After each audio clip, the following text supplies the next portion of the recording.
안녕하세요. 허브경제TV입니다. 오늘 볼 종목은요, 테슬라를 좀 보도록 하겠습니다. 일단 뭐 주가 반토막 날 거다. 그래서 핵심 주주들도 일단 등을 좀 돌렸다라는 얘기가 나와주고 있고요. 뭐 계속해서 리콜 얘기가 나와주고 있고, 그 다음에 되게 욕을 많이 먹고 있더라고요, 머스크가.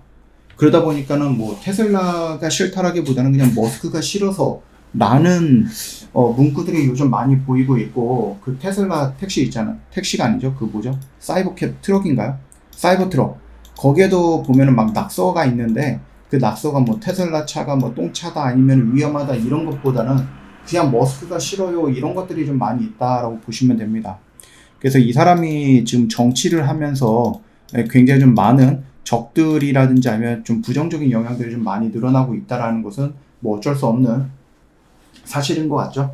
그래서 그게 조금 아쉬운 부분인데, 이게 정말로 테슬라가 어떤 차가 무슨 문제가 있거나 지금 심각한 결함이 있거나 이래서 밀린다라고 하면은 그때는 우리도 조심을 해야 되는 건 맞는 것 같아요. 근데 그게 아니야. 그냥 머스크가 싫어. 그냥 트럼프랑 같이 웃고 있는 저 사람이 싫어. 예. 그리고 효율화 과정을 통해 갖고 막 이 사람 저 사람 다 해고하고 있는 저 사람이 싫어라고 해갖고 테슬라의 인기가 떨어진다라고 하면은 그건 또 그거 나름대로 우리는 기회로 삼을 수 있다라고 좀 말씀을 좀 드려봅니다. 일단은 모델 Q 일단은 가칭이긴 한데요. 모델 Q가 이제 저비용 저렴한 자동차죠. 예, 그게 또 조만간에 나온다라고 얘기가 나와주고 있으니까 충분히 차량 판매라든지 이런 것들은 늘어날 수 있고요. 인도가 원래 이제 전기차 관련해서 관세가 110%인가 그랬는데, 이 테슬라랑 상담을 하고 테슬라가 인도에 만약에 들어온다라고 하면은 한 15% 관세로 낮춘다 뭐 이런 얘기를 했거든요. 그러다 보니까 이것도 나쁘진 않을 것 같아요. 근데 이제 이게 전기차에 대한 전체적인 관세인지 테슬라만인지는 조금 더 우리가 확인을 해볼 필요는 있을 것 같은데, 만약에 이렇게 된다라고 하면은 트럼프 입장에서도 마냥 거부하기만은 조금 힘들 거예요. 미국 차가 인도에 들어갈 때 110%의 관세를 냈어야 되는데 테슬라 덕분에 15% 관세 확 줄였다라고 하면은 어떻게 보면은 미국의 다른 자동차들도 긍정적인 영향을 받을 수 있는 거니까 무조건 인도에 진출하는 테슬라를 싫어하거나 그러진 않을 것 같아요, 트럼프가. 그것만 우리가 좀 놓고 봐도 되지 않을까 싶습니다. 뭐 일단은 월가에서도 전망이 계속해서 엇갈리고 있다라고 보면 됩니다. 근데 좀 말씀을 드렸듯이 지금 이 주가가 밀리는 것들은 뭐 테슬라의 어떤 결함적인 문제라든지 테슬라의 뭔가 악재라고 볼 수는 없다. 그렇기 때문에 지금 이 그냥 머스크에 대한 부분 때문에 좀 밀렸다라고 생각을 하셔도 저는 충분하다라고 좀 보고 있고요. 결국은 이제 조만간은 아닌데 한 3개월 정도인 것 같죠? 예, 3개월 정도가 지난다라고 했을 때 이제 로보택시가 출시할 겁니다. 오스틴에서. 이제 처음으로 딱 출시가 될 거고, 이 로보택시는 테슬라에 어떤 영향을 줄 것인가라고 했을 때, 뭐, 나름 이제 전기차다 보니까 탄소 배출량, 이런 것들도 좀 많이 줄일 수 있을 것 같고, 자율주행 기능을 통해서 이제 교통 흐름이라든지 이런 것들도 어느 정도 좋게 만들 수는 있어요. 물론 그 도시 전체가 테슬라가 운영하는 이 로보택시로 운영이 된다라고 하면 우리 영화에서 보듯이 뭐라 그럴까요? 교통 체증? 이런 것들도 굉장히 많이 좀 줄 수 있지 않을까 저는 일단 개인적으로 생각합니다. 그래서 우리가 딱 앉으면은 우리가 뭐 차 안에서 막 이렇게 신문 같은 거 읽으면은 막 이 도로에서 그냥 쌩쌩쌩 달리잖아요. 예. 그런 것처럼 그냥 그 기계들이 알아서 교통 체증을 좀 줄여주지 않을까라는 생각도 하고 있죠. 그리고 공유 경제가 활성화되면은 자동차 수는 당연히 줄지 않을까요?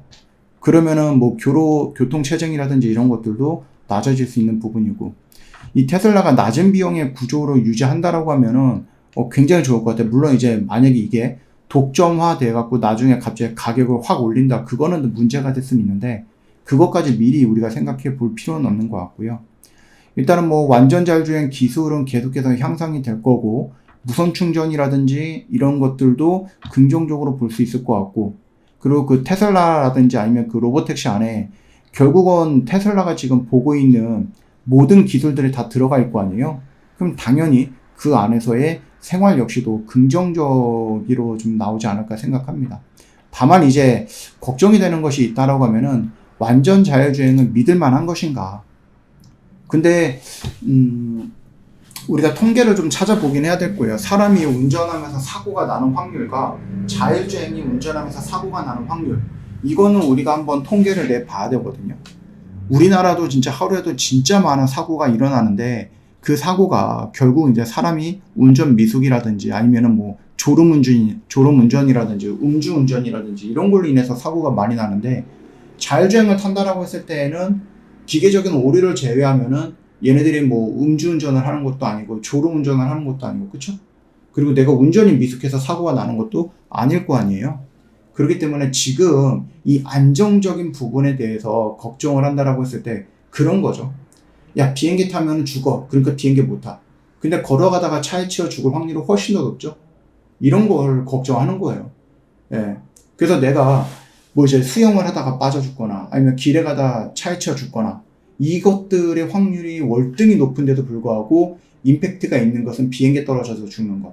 그거랑 비슷하지 않나, 이런 생각을 좀 하고 있습니다. 일단은 이게 좀 진행이 되고 거기 라인에서 좀 뭐 봐야 되겠죠. 물론 지금도 이 자율주행 로봇, 이 테슬라에서 자율주행이 움직여주고 있고 거기서 사고가 가끔 나고 있는 건 맞지만은, 그럼에도 불구하고 완전 자율주행, 그러니까 로봇택시, 그러니까 인간이 개입 없이 로봇택시가 움직이는 것들에 대한 이 결과물이라든지 아니면 그 데이터가 좀 필요하지 않나라고 생각을 해요. 그래서 미리 걱정하는 것도 있을 수는 있겠지만 제가 생각을 했을 때는 오히려 이게 더 안전하지 않을까. 전 세계적으로 인간이 운전해서 사람이 운전해서 나는 사고보다 이 택시가, 이 로봇 택시가 움직이다가 뭐 시스템 오류를 인해서 사고가 나는 확률이 더 적지 않을까라고 생각합니다. 예. 그렇게 놓고 본다라고 하면 우리 되게 어떻게 보면은 뭔가 역사적인 순간이 있지 않나라고 생각이 되거든요. 여러분들도 한번 좀 보시면 되겠고, 만약에 테슬라가 이걸로 인해서 밀린다라고 하면 이거는 저는 기회다라고 생각을 합니다. 물론 이제 여러분은 어떻게 생각하실지 모르겠지만 저는 기회다라고 생각을 하고 일단 세팅해놨던 이 가격 라인은 유지하는 게 좋겠다라고 보고 있어요. 저 허브경제TV 공식 채널 미장도 하고 국장도 하고 있는데, 여러분들 저희 미장 뭐 일단은 미장도 좋은 모습이긴 하지만 최근에 이제 국장이 더 강한 상승을 보여주고 있죠. 그래서 여러분들이 미장뿐만 아니라 국장에도 한 번 더 들어오신다라고 하면은 좋은 결과물을 가져갈 수 있지 않을까 생각을 합니다. 저희는 뭐 어렵다라고 해도 국장에서 이런 결과물들 만들어내고 있고 이 결과물들 여러분들도 가져갈 수 있거든요. 한국 시장은 미국 시장보다 강력한 반등을 보여주고 있습니다. 여러분들도 강력한 시장, 좋은 시장에서 논다라고 하면은 지금 당장은 미장이 아니라 국장으로 한번 넘어오셔야 될 때다라고 생각하고요. 내가 국장을 어떻게 할지 모르겠다 하시는 분들은 저희 허브경제TV를 찾아오는 게 맞겠죠? 오늘 하루도 고생 많으셨습니다.